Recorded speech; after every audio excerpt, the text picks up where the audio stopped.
Hey, it's me, Unapologetically T, and today I'm just here. I don't know. I'm just here. I'm gonna do like probably 3 excerpts of T's inner thoughts because my inner thoughts been inner thoughting, and I have like 3 different categories I want to talk about. So the first one, this first video is going to be, and I'm gonna try to keep them to 10 minutes. So let me go ahead. So this first video is about grief again. And not only just grief, but like grief of yourself. That is difficult. So yeah, I've been talking about grief of Dante a lot, but like grief of yourself is extremely hard, and that's what I've been going through this whole since Thanksgiving Day. I've been going through this, and so last night was really rough for me emotionally.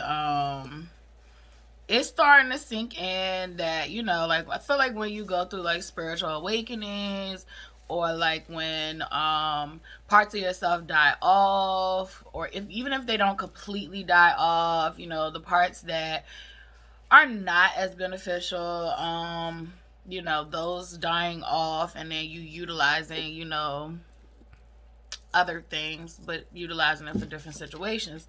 So I want to just talk about that. So like last night I had a really, really rough, and that's going to segue into my second topic, which is celibacy or abstinence. So I am not practicing abstinence whatsoever. I will not be waiting to marriage. I'm just taking a little break. And so yeah, I'm definitely doing some celibacy. But and I look at it like I only have a few months until July, and I will be 1 year. So yay for me.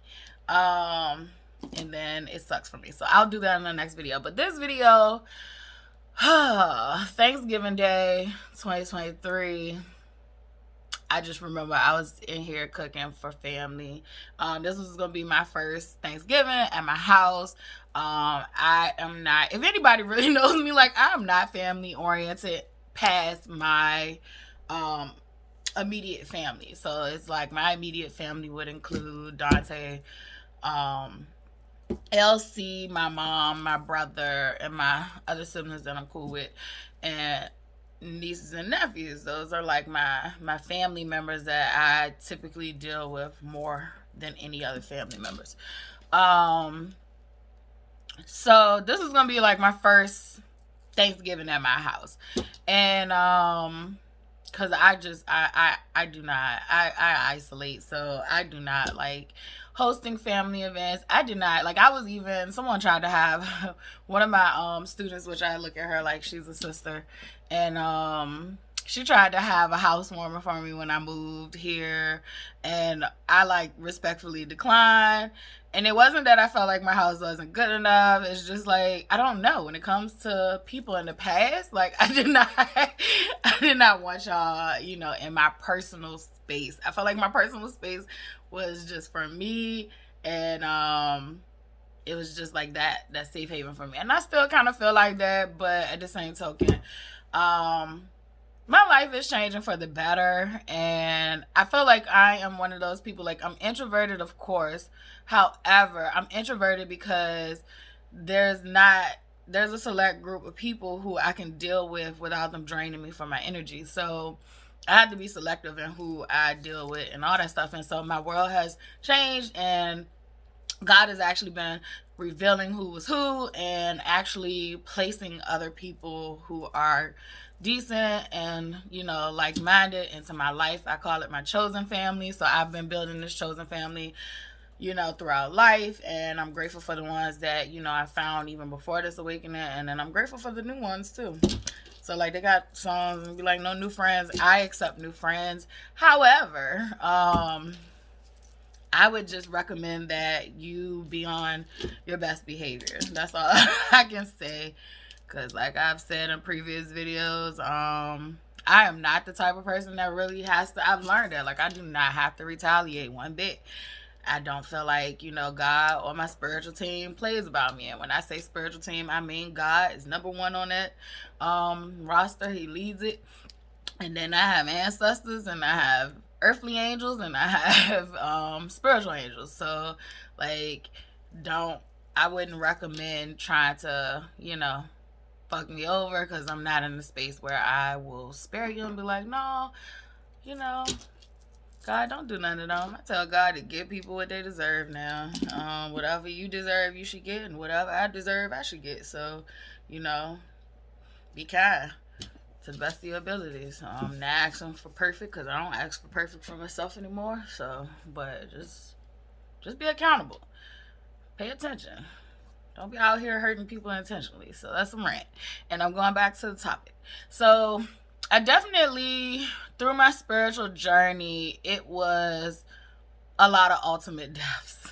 And when I say ultimate deaths, it was ultimate deaths of parts of me that were birthed out of chaos, right? So I have made it clear that I grew up in chaos and dysfunction. I grew up with emotionally unavailable parents. And I discussed a little bit, about they grew up in like the 50s during segregation, and definitely have some deep-rooted issues for why they were unemotional. They were emotionally unavailable. So I would say, them being emotionally unavailable, and me being I wouldn't even say oversensitive. I would just say highly sensitive child. It definitely, did numbers on me, and I had to start to adapt to the people, because it wasn't only my parents, it was my environment. Like, so I had to start adapting to how the people in my environment moved and how they did things. And so I picked up a lot of these traits that does not serve me anymore in the life that I'm going to. They probably will serve me in certain situations and certain occasions. Hold on 1 second. My phone is going dead, so I'm going to go grab a charger. I am back. So, yeah, like a lot of parts of me, like I didn't know that I was manipulative, right? So I do. I have manipulative behavior, and it does not appear like other people's manipulative behavior. It appears as if I have a need or a want, because I never felt safe asking. So it's not that I didn't feel safe asking, it's that I never got my specific need met. Or I got backlash after I asked. So it made it daunting and intimidating for me to ask for what I need. Fear of, if I ask, it's not going to turn out the way that, I need it to be or want it to be. And I just never had that good balance of seeing. Basically I was deprived emotionally of receiving needs and wants. So the way my manipulation shows up is I'm sorry, my lips was dry. But the way my manipulation shows up is and this is probably going to turn into 15 minutes. Or maybe 20. Let's see. The way my manipulation shows up is that if I need something or if I want something, let's start there. If I need something or I want something, instead of me asking, I will hint around to it. Or I will try to trick you into doing that said thing. And when I say trick you, it's not like I said, that's why it was hard for me to acknowledge, because it was never this thing that would make someone like get in trouble, or like it was never this thing that was like, how do you put it? It was never this thing that was gonna necessarily hurt the other person. Like when you think of manipulation in other ways, you think of it like as this harsh, hard, trickery. Mine was more of like, let's say, I'll give this simple example. The trash can is full and I want you to take the trash out instead of me taking the trash out. I will say the trash is full. I won't come out and say, can you please take the trash out for me? Because I am bracing myself for a negative reaction if I ask you that said thing. I am waiting for you to be like, no, I don't fucking feel like taking the trash out. Like, you take the trash out. And so I will be like, the trash is full in there. And then if you don't catch the hint that the trash is full, like, I'm mad. So I'm mad that you didn't pick up on, I needed that thing done, or I needed that need or want met. And that's just an example. That's not necessarily, how it goes, but that is a good example of what I mean by how I was manipulative, or trickery. It's more like, I played mind games, and it wasn't, like I said, it wasn't for things that would hurt or harm someone else. However, it still was manipulation. You got to call it what it is. It was manipulation. I was not straightforward. And that part of me is dying off. God ain't done with me yet. He not through with me. So, like, I'm a work in progress. But I was... In 2021, 2022, I became aware of it, and then that's when I went to the hospital, the partial hospitalization. I got to see a lot of my ugly traits, which I can say, when you're dating a narcissist, sometimes it is hard for you to know which parts are actually your parts that are wrong with you, because in a relationship with a narcissist, they make you wear all of it. and so you think that everything is wrong with you. And I felt like when I went to the hospital that time, like, I got to see the things that was wrong with me, and I got to also separate and be like, okay, this is not my shit, that's his shit, and he needs to work on that himself. And if he's not willing to work on it himself, then, I can't do anything. Like, I can't make anybody change. So that's another thing, the fixer in me. Oh my God, the fixer in me. She not dead, but baby, she is redirected. If you want to fix some shit, like, go stand in the mirror and look at yourself and figure out, pick one, because we all got things we can be working on. Pick one, work on yourself. Even though your stuff might not be worse than the next person, pick one, work on you. This is what I found. You cannot force change on somebody who's not ready for it. But however, you can change yourself. So I definitely have she's a fixer. She's fixed things that I look back on, and I was like, she should have found somebody else to do it, like the person who needed to fix it. So I would definitely say she's not dead. However, there was a grieving process because we had to shift positions. We had to shift how I was going to utilize that skill. So there are graveyards for stuff. There are just some stuff that's not going to serve me. And then there is some of that stuff I kept. I need it. Like, I need it to live. I need it for survival. I'll never get rid of certain survival skills. Not ever. Like, that would be insane. However, just like I said, I'm naturally a fixer. Instead of killing that part of myself off or denying that part of myself, a job, redirect it so that it's beneficial to you.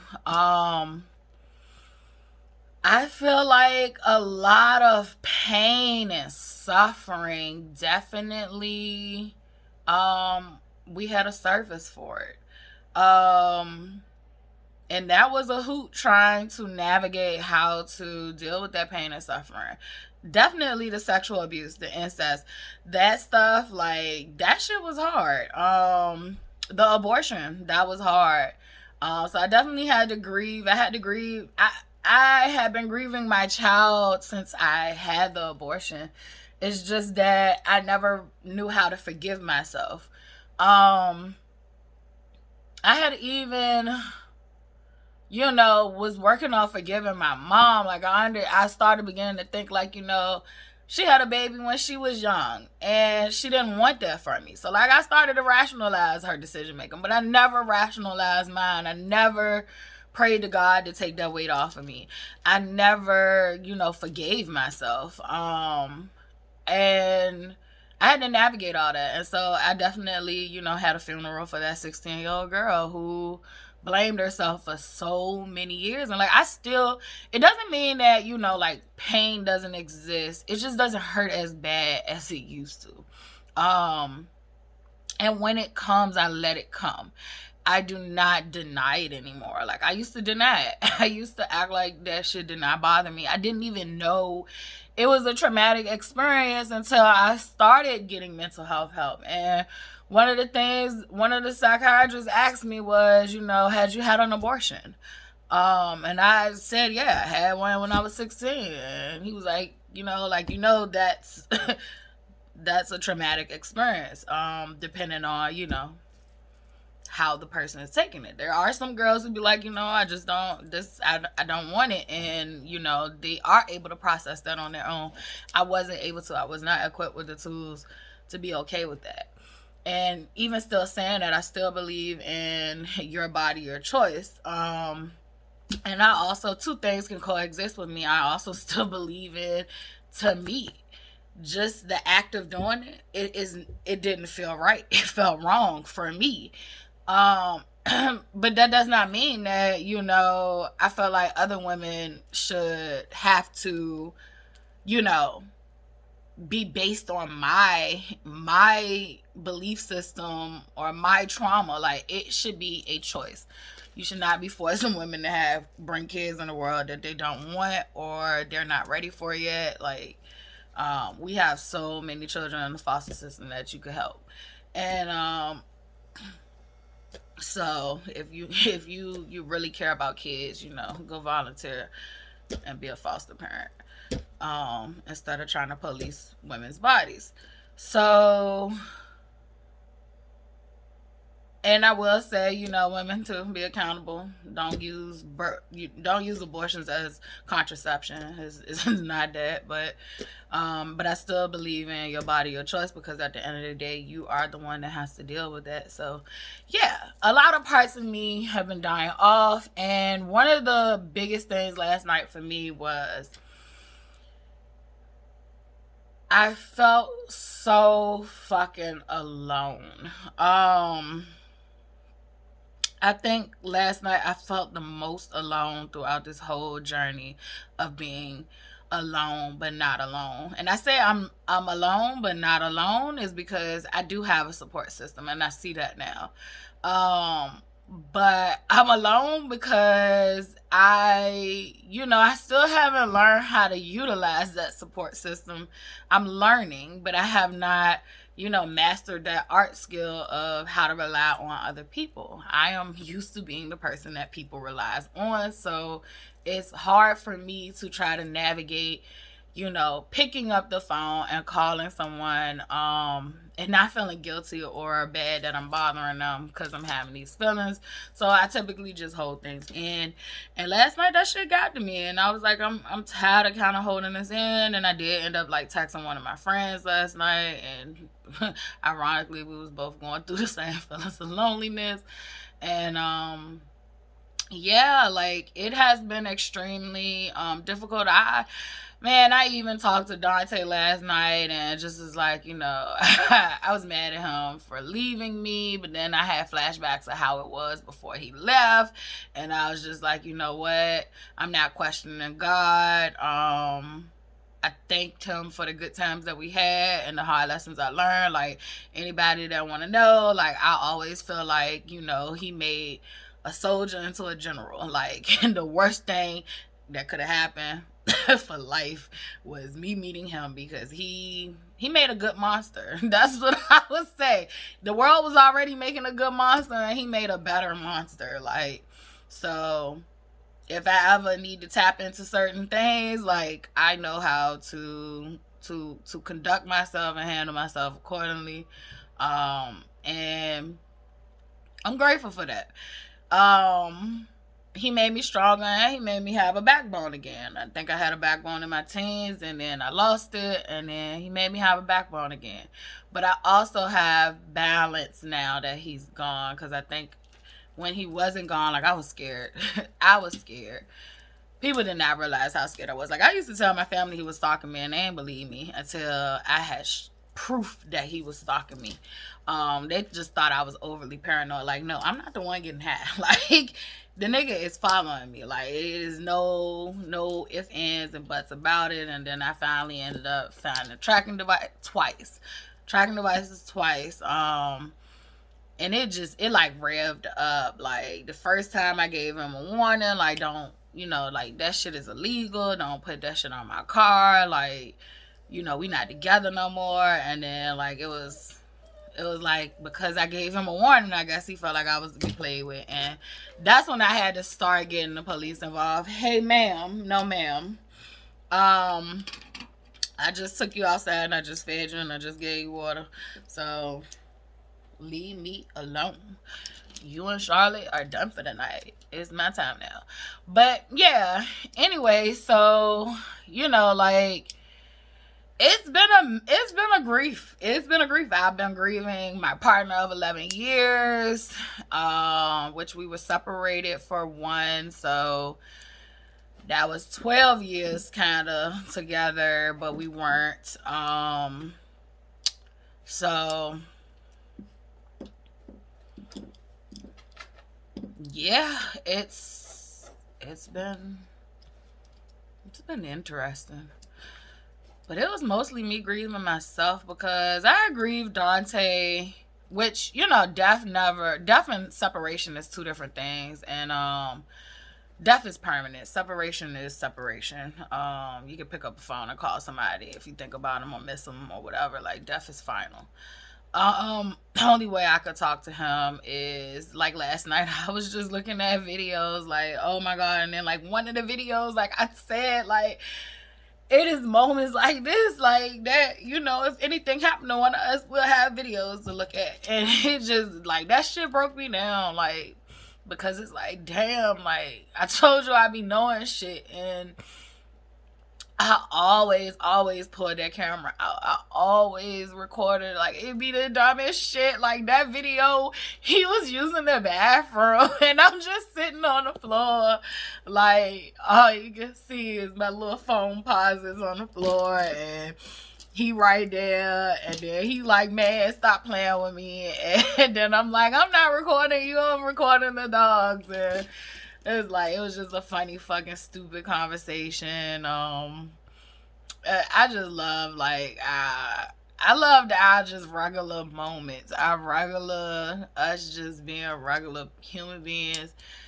Those regular moments, like, and last night I cried and I prayed, like, that God does have somebody for me. Because I just always felt like I've been doing this shit by myself. And even though I haven't been doing it completely by myself, I have been taking on a lot of the weight by myself. And that's why I feel like I've been doing it by myself. Like, yeah, I got people that love me, but I don't utilize them for real. And so a lot of the weight be on me. And I just want, like, I don't want to be alone anymore. And I felt like, I was alone for a couple of years before I left.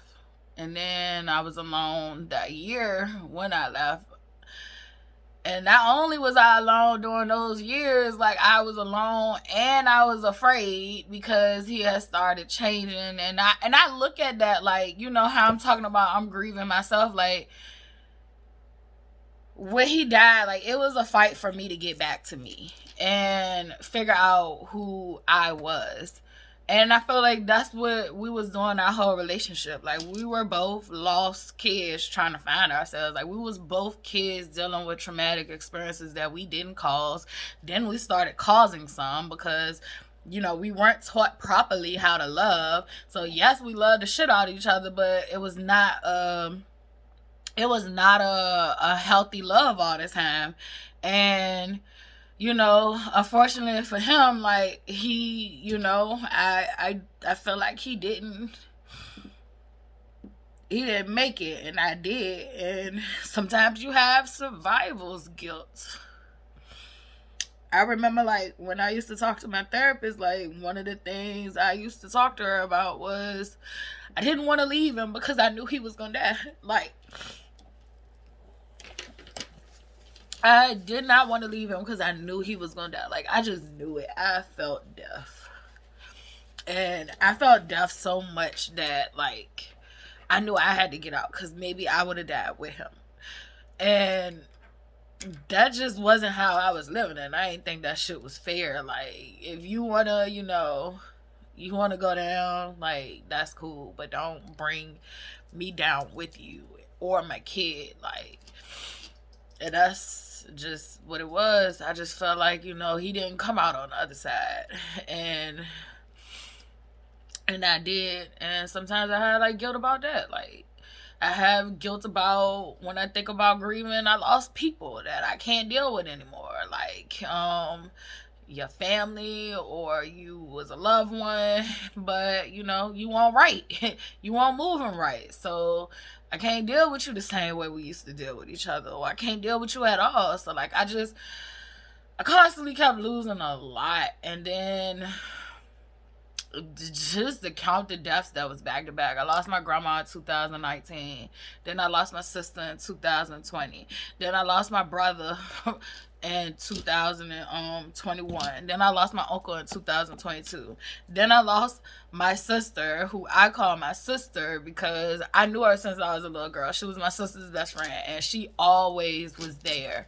Like, it didn't matter. It didn't matter whether her and my sister was talking or not. Like, she treated me as if I was family. And then we shared the last name, so we always joked. And she was like, you probably like a distant cousin. So, you never understand the bonds you have with people. But yeah, like, I lost her. And it's crazy because when my brother and her share the same birthday, and then they both died. He died July 11th, which is my twin's sister and brother's birthday. And when I think it was when he died, no, it was his funeral. The day we had his funeral, she died a year later. And the day we had his funeral, she called and told us she had brain cancer. And she was like, I know your brother just died, and I don't want to, overshadow his thing. And I wish I would have handled that situation different. Like, I wish I would have been down there with her every day. Like, but you can't take shit back. But I was going through my own shit. Like, so she died July 10th. Then he died, and that was 2022. Then he died Thanksgiving 2023. So I just got all these deaths, all these, like, people I've lost, and it's like, I gotta keep going, and I know I gotta keep going, and I'm okay with gotta keep going. I just feel so fucking alone at times, though. Like, and I'm not making this video for nobody to feel sorry for me or for you to start calling me out the blue. Like, I swear, I only want genuine, like, you thought about me, you call. I don't want you to just call out the blue or check on me because I'm crying. This is a emotional, thing that I'm getting out, that I need to get out in this right now, that I have to get it out. But yeah, that shit ain't easy. And then, like, I just got certain days and holidays that's just, like, my sister got murdered on New Year's Day. So, and, New Year's ain't never been the same for me. Like, where everybody else partying, like, that shit be rough. She died because she was, with the wrong crowd, and that could be me. Like, me and Dante to put me in a hell of a situations, and just being associated with him sometimes could have got me, fucked up because of some of the things he done. And yeah, I did not intend for this video to go this long, but grief is grieving. It comes in waves. I do try to be transparent. Like, you know, I feel like when I post stuff of him, that mean I'm having a day. I'm having a day where, you know, a memory done popped up. And, you know, like, I have a phone where the photos, like, it'll be your memory for this particular day or whatever. And I'll just, you know, I'll be going down memory lane with the memories in my head, because like a photo will trigger a whole goddamn like day. And it's just like, so when I post stuff for him on my Instagram, because that's mostly where I post, but when I post stuff for him on my Instagram, like, it's definitely because I'm having a day. I'm having a moment of remembering. Most of the time it's a good day. Like, it's a good day. I don't post the really sad days. Like but last night was really tough, because it's like I'm grieving parts of myself, and I am reprogramming my brain and reprogramming my parts, because we were wired wrong. Like, we were literally wired wrong because of my environment. So I'm trying to put these different parts of me, like, back into order and back into, you know, being functional. And I give myself a fucking pat on the back, because I was one decent ass person to have been through that. I made mistakes. I was not perfect, but I was a decent ass person. Like, I always looked out for people, and I think that was because I did not feel like I was looked out for. Like, I did not feel like I was given grace and stuff like that. Like, so I always gave people the benefit of the doubt, and that's my job in life. Like, it's just to help people. Like, I already knew that since, like, I was a little kid. I wanted to be a doctor at an early age, because I wanted to save people's lives. And I wanted to be a surgeon. And you know, like, life happened, things changed. I had Charlotte, so I changed my career path, and teaching was my second career path. So, but science is always in my heart, like, always. But even with me wanting to do science, it was because I wanted to help people. So, like, I just know that my job on this earth is to help people. And at this stage in my life, it's me telling my story and me just being authentically myself, you know, hoping that, you know, it reaches people that can relate. Like, there's a lot of people going through a lot of things right now, and they don't feel comfortable sharing with people. They feel like they gotta hold that shit in, and I'm not holding it in no more. It's killing me. Like, I feel like R. Kelly, when he pleaded with the world, like, it's killing me, like, for real. Like, it was sucking the soul out of me to live the life that I was living, like 9 to 5. Just felt mundane and dead inside. Like, I can never stay at a job too long, like, before I feel like it's enough. Like, period, point blank.